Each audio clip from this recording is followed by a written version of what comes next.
بسم الله الرحمن الرحيم قل اهبطوا منها جميعا فإما يأتينكم مني هدى فمن تبع هداي فلا خوف عليهم ولا هم يحزنون والذين كفروا وكذبوا بآياتنا أولئك أصحاب النار هم فيها خالدون۔ اسی حکم کو اللہ پاک نے پھر دہرایا ہے۔ قلنا، ہم نے کہا، اہبطوا، تم سارے کے سارے اتر جاؤ، منہا، اس جنت سے، جمیعا، سب کے سب، آدم علیہ السلام بھی، حضرت حوا بھی، اور دوسری طرف ابلیس بھی۔ سب سے کہا گیا کہ اب تم یہاں سے اترو گے، زمین میں جاؤ گے، اور وہاں جانے کے بعد تمہارے پاس ہمارا دین آئے گا، شریعت آئے گی، اللہ کا دیا ہوا نظام زندگی آئے گا، اللہ کا انسانوں کے لیے طے کردہ ضابطۂ حیات آئے گا۔ جو بھی کوئی کسی چیز کو بناتا ہے وہ اس چیز کو چلانے کے اصول بھی وضع کرتا ہے کہ یہ چیز ہے، اس کو یوں چلائیں گے تو یہ ٹھیک چلے گی، اگر اس کے چلانے میں غلط طریقہ اختیار کیا تو یہ خراب ہو جائے گی۔ اللہ تعالیٰ نے انسان کو حیات اور زندگی عطا فرمائی تو اس کا طریقہ بھی عطا فرمایا کہ اس کو گزارنا کیسے۔ فَإِمَّا، پس اگر، يَأْتِيَنَّكُمْ، آئے گی تمہارے پاس، منی، میری طرف سے، ہدن، ہدایت، تو اس کے بعد فمن تبع ہدایا، جو تو ہماری کی ہوئی رہنمائی کے پیچھے چلے گا، جو ہماری دی ہوئی ہدایت کی پیروی اور اتباع کرے گا، یعنی اس کے بالکل مطابق اپنی زندگی بنائے گا، اس کے لیے تو یہ انعام ہے کہ فلا خوف علیہ، اس آدمی کو کوئی خوف نہیں ہوگا، نہ دنیا میں نہ آخرت میں، ولا هم يحزنون، اور نہ ہی اسے کوئی غم ہوگا۔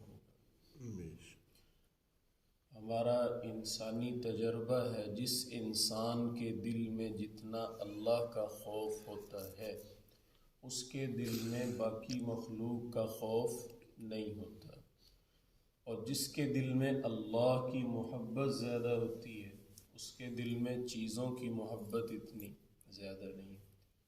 اچھا، جو اللہ سے نہیں ڈرتا وہ ہر ایک سے ڈرتا ہے، جو اللہ سے محبت نہیں کرتا وہ دنیا کی چھوٹی چھوٹی چیزوں، روپے پہ مرتا ہے، محبت کرتا ہے ان سے۔ تو جو خوف الہی ہے، خشیت الہی ہے، اس سے آدمی پھر اللہ ہی سے ڈرتا ہے، اللہ کی ذات پاک کو سامنے رکھ کے زندگی گزارتا ہے، لوگوں سے نہیں ڈرتا، لوگوں سے نہیں گھبراتا، لوگوں کی ملامت اور باتوں کی پرواہ نہیں کرتا، لوگ کیا کہیں گے یہ نہیں سوچتا، وہ یہ سوچتا ہے میرے اللہ کیا کہیں گے، میرے پیارے نبی کیا کہیں گے، وہ کس کام سے راضی ہوتے ہیں بس وہ کریں گے۔ جو یہ سوچے گا کہ لوگ کیا کہیں گے یہ تو ڈرتا ہی رہے گا، دو کو لوگ باتیں کریں گے یہ نیکی چھوڑ دے گا، یہ پیچھے ہٹ جائے گا، وہ جی لوگ بھی تو، برادری کو بھی تو رکھنا ہے، جی کیا کریں، دوستوں کے زمانے کے ساتھ بھی تو چلنا ہے۔ اس کا مطلب یہ کہ استقامت نہیں، عمل کی بنیاد اللہ کی رضا نہیں۔ اگر عمل کی بنیاد اللہ تعالیٰ کو راضی کرنا ہو پھر انسان لوگوں کی باتوں کی وجہ سے نیکی کے کام نہیں چھوڑتا، اور آخرت میں جانے کے حوالے سے بھی اسے کوئی خوف نہیں ہوگا۔ ہم جب دنیا میں کسی سفر پہ جاتے ہیں تو ہمیں پیچھے کا خوف ہوتا ہے، بیوی بچوں کا کیا بنے گا، گھر بار کا کیا بنے گا۔ ایمان والا جو آخرت کی تیاری کر کے جاتا ہے نا، اسے جاتے ہوئے کوئی خوف نہیں ہوتا کہ کون پیچھے رہ گیا، کیا کیا چیزیں پیچھے رہ گئیں، یہ بغیر خوف کے جاتا ہے۔ تبھی تو حضور پاک علیہ السلام نے فرمایا تحفۃ المؤمن الموت، ایمان والے کا تحفہ ہے موت۔ تحفہ کسی کو دیا جائے تو وہ ڈر جاتا ہے یا خوش ہو جاتا ہے؟ خوش ہو جاتا ہے۔ ایمان والے کو جب موت آتی ہے تو اسے تو اللہ کی طرف سے ایک گفٹ اور تحفہ ملتا ہے، اسے کس چیز کا خوف ہے؟ اسے تو کسی چیز کا خوف نہیں ہوتا۔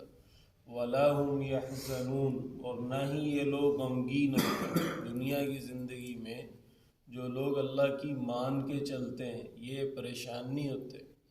اگر پریشانی ہو بھی، ان کی پریشانی کی مثال پتہ کیا ہوتی ہے؟ پیر ذوالفقار صاحب فرماتے ہیں جیسے کوئی آدمی شیشے کے گھر میں بیٹھا ہوا ہو، باہر آندھی چلے، طوفان چلے، بارش آئے، جو کچھ بھی ہو، یہ شیشے کے گھر سے اسے دیکھے گا ضرور، لیکن وہ اسے محسوس نہیں ہوگی۔ فرمایا ایمان والے کی زندگی میں دیکھنے والوں کو لگتا ہے یہ پریشانی اس پہ آئی، یہ پریشانی اس پہ آئی، یہ پریشانی اس پہ آئی، لیکن اس کا دل شیشے کے گھر کی طرح ہوتا ہے۔ وہ پریشانیاں باہر والوں کو نظر آ رہی ہیں، اس کو نہیں محسوس ہو رہی، اس کو نہیں محسوس ہو رہی، کیونکہ اس کا تعلق اللہ کی ذات سے بنا ہوا ہے۔ یہ تکلیف کی طرف نہیں دیکھتا، تکلیف بھیجنے والے کی طرف دیکھتا ہے کہ یہ آزمائش کس کی طرف سے آئی ہے۔ اخلاص اور للہیت سے بھی اگلا مقام ہوتا ہے اس بندے کا جو اللہ کی رضا پہ راضی رہنا سیکھ لیتا ہے، جو اللہ کے دیے ہوئے رزق، اللہ کی ہوئی تقسیم کے مطابق خوش ہو کے زندگی گزارتا ہے۔ حدیث پاک کے اندر آتا ہے کچھ لوگ قبروں سے اٹھ کر اڑتے ہوئے جنت میں جائیں گے، درمیان کے کسی مرحلے کا سامنا نہیں کرنا پڑے گا، فرشتے بھی ان سے رشک کر کے پوچھیں گے کہ تمہارے ساتھ ایسا معاملہ کیوں کیا گیا؟ تو وہ دو باتیں کہیں گے کہ ایک تو ہم نے دنیا میں جب ہم تنہائی میں ہوتے تھے، ما عصونا اذا ما خلونا، ہم نے اللہ تعالیٰ کی نافرمانی نہیں کی جب ہم اکیلے ہوتے تھے، خلوت میں ہوتے تھے۔ اور دوسری بات وہ کہیں گے جو اللہ تعالیٰ نے ہمارے حق میں مقدر فرمایا تھا، تقسیم کیا تھا، ہم اس پہ خوش رہتے تھے، اس پہ خوش رہتے تھے۔ تو ایسے لوگوں کو دل میں غم نہیں محسوس ہوتا۔ جتنا آدمی دین سے دور جاتا ہے پھر غم ہوتے ہیں۔ اس کی تائید کرتی ہے سورہ طٰہٰ کی آیت نمبر 124، من اعرض عن ذکری فإن له معیشۃ ضنکا، جو ہماری یاد سے منہ موڑ لیتے ہیں، جو ہمارے قرآن سے، ہمارے دین سے منہ موڑ لیتے ہیں، ہم ان کی زندگی اجیرن بنا دیتے ہیں، ان کی معیشت تنگ کر دیتے ہیں، ان کے حالات کبھی ٹھیک ہو ہی نہیں سکتے۔ وہ IMF کے پاس چلے جائیں، وہ جہاں بھی چلے جائیں، وہ دنیا پھر لیں، ان کا قصور یہ ہے کہ انہوں نے اپنے اللہ سے منہ موڑا ہے، انہوں نے اپنے دین سے دوری اختیار کی ہے۔ فَإِنَّ لَهُ مَعِيشَةً ضَنْكَا، ان کے حالات اب ٹائٹ ہی رہیں گے، ان کے حالات اب تنگ ہی رہیں گے، کیونکہ جرم بہت بڑا ہے۔ شروع میں کہا یا ایھا الناس اعبدوا ربکم، اپنے رب کی عبادت کرو، اپنے رب کی مان کے چلو۔ یہ مان کے چلنے کے بجائے دین سے دور ہو گئے۔ اب ان کی سزا یہ ہے، ان کے ہاتھ پاؤں نہیں توڑیں گے اللہ کے، ان کو اندھا نہیں کریں گے، انہیں بہرا نہیں کریں گے، ان کے دل کا سکون چھین لیں گے۔ سب کچھ ان کے پاس ہوگا اور یہ پریشان، سب کچھ ان کے پاس ہوگا اور یہ پریشان ہوں گے۔ اور دینی زندگی کا انعام کیا ہے؟ وَلَا هُمْ يَحْزَنُونَ، انہیں کوئی غم نہیں، نہ دنیا میں نہ آخرت، کسی قسم کا کوئی غم نہیں۔ جس طالب علم کی امتحان کی تیاری اچھی ہوئی، اس کا پرچہ اچھا ہوا، اعلیٰ درجے کے اندر اس نے لکھا، ہر چیز جیسے کہی گئی ویسے لکھی، نتیجے کے دن اسے کوئی خوف، اسے کوئی خوف، اسے کوئی غم نہیں، اسے تو انعام کی امید ہے، اسے تو انعام کی امید ہے۔ تو اگر ہم دنیا کے امتحان کے اندر کامیاب ہوں گے، اللہ تعالیٰ کی رضا کو سامنے رکھ کے زندگی گزاریں گے، تو بھائی یہ چھوٹی سی زندگی ہے، 1/3 سونے میں گزر جاتی ہے، باقی 2/3 بچتی ہیں۔ چھوٹی سی زندگی کے لیے ہم اتنی بھاگ دوڑ کر رہے ہیں، سوچ و فکر کر رہے ہیں۔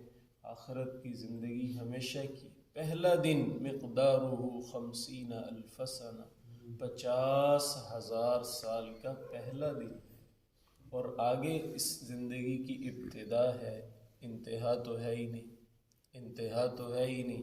جب خالدین فیہا ابدا کہہ دیا تو وقت کا سوئچ تو نکال دیا، وقت کی تو قید ہی نہیں رہی، اب ہمیشہ ہے۔ وہ ہمیشہ کتنا ہے اس کی کوئی حد ہی نہیں۔ آپ کہیں کہ 1 ملین خرب سال تو بھی تھوڑے ہیں، کیونکہ وہ ہمیشہ ہے، کیونکہ وہ ہمیشہ ہے۔ آپ کے 1000 ملین خرب سال تو بھی کچھ نہیں کہا آپ نے، وہ تو ہمیشہ ہے، اس کی حد ہی کوئی نہیں۔ تو بھائیو اتنی بڑی زندگی، اتنی بڑی زندگی، اس کے نفع نقصان کو سامنے رکھ کے زندگی گزارنی چاہیے۔ چاہے جائے کہ ہم یہ چند سالہ زندگی کو اچھا بنانے کے لیے اپنی آخرت کو داؤ پہ لگائیں۔ 10 روپے بچانے کے لیے کوئی آدمی 10 کروڑ کو خطرے میں ڈالے، کوئی اسے سمجھدار کہتا ہے؟ 10 روپے بچانے کے لیے 10 کروڑ کو خطرے میں ڈال دیے، کون اسے سمجھدار کہے؟ ابھی ہم دنیا کی چھوٹی سی زندگی کو، اس کی خوشیوں کو سمیٹنے کے لیے آخرت کو پریشانی والا نہ بنائیں۔ ہمیشہ کی زندگی ہے۔ پورے قرآن پاک میں کہیں نہیں آیا کہ کافروں کو ایک دن جہنم سے نکال لیا جائے۔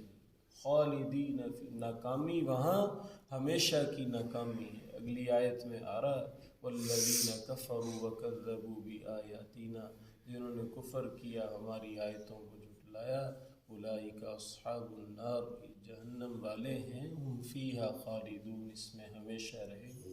ہمارے پاکستان کے ایک بزرگ تھے، آدھی رات کو اٹھ کے بیٹھ گئے، رو رہے ہیں کہ ایک مولانا صاحب کو بلایا اپنے خدمتگاروں نے، بات سنو، قرآن پاک لاؤ۔ قرآن پاک میں کہیں ایک جگہ بھی ہے کہ اللہ تعالیٰ کافروں کو جہنم سے نکال لیں گے؟ کہتے نہیں، ہر جگہ یہی لکھا ہوا ہے ہمیشہ جہنم میں رہیں گے۔